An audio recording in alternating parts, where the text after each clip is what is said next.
Welcome viewers, welcome to our Fosac TV. Scientists have created tiny living robots from human cells that can move around the lab dish and may one day able to help heal wounds and damaged tissues, according to a new study. A team of Tufts University and Harvard University Wyss Institute have dubbed those creations in Autobots. The research builds the earlier work from some of the same scientists who made the first living robots or Zonobots from stem cell sources, embryos and African chewed frog, Exunius levicis. Some people thought the features of the Xenobots relied a lot on the fact that they are embryonic and amphibian, said study author Michael Levin Vannevar Bush, professor of biology at Tufts School of Arts and Science. I don't think this is anything to do with being an embryo. This has nothing to do with the frog. I think this is much more general property of living things, he said.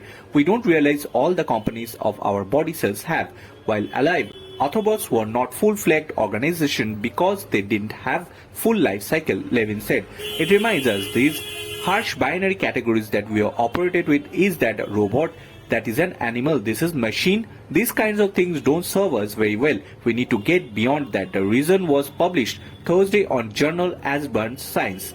The scientists used adult human cells from Tarica on windpipe from anonymous donors in different ages and sexes. Researchers zeroed on this type of cell because they are relatively easy to access due to work on COVID-19 and lung diseases and all. More importantly, because of the features of scientists believed would make the cell capable of motion, says study coauthor Grimem Gomasita, a doctoral student in Tufts. The technical cells are covered with hair-like projections called cilia that wave back and forth. They usually help the theatrical cells push our tiny particles that find the way into air passages in lungs. Earlier studies has been shown that the cells can form organoids, clumps, and cells widely used in research.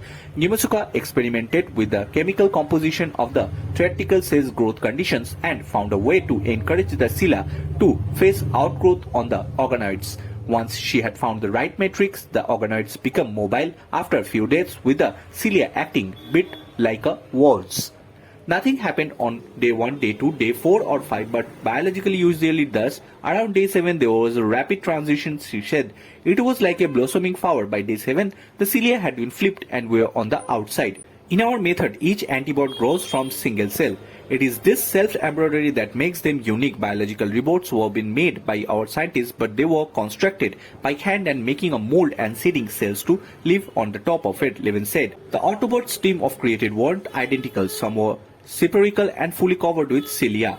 Falk Tuber, a group of leader of the Feuerbach Center for Interactive Materials and Biosphere Technologies at the University of Freiburg in Germany, said that study provided a baseline for future efforts to use biobots of different functions and make it from different forms. They have very circumcised environment that had live in, so there no possibility that they somehow get out of live outside the lab. They can live outside. That is very specific environment, he said, that are neutral lifespan, so after few weeks they would seamlessly biodegrade. Bureau Report, Fosac TV.